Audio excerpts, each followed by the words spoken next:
ஒன்றும் இல்லாமலே நின்ற என்னை கைப்பிடித்து நடத்தும் பேரன்பு, எந்தன் பேரும் கூரைகள் கண்ட பின்னும் நெஞ்சோடு சேர்க்கும் பேரன்பு.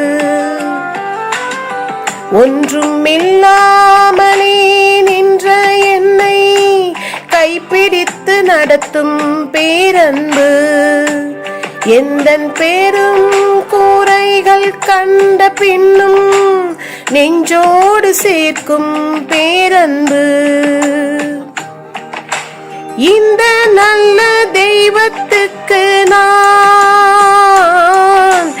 என்ன செய்து நன்றி சொல்லுவேன்?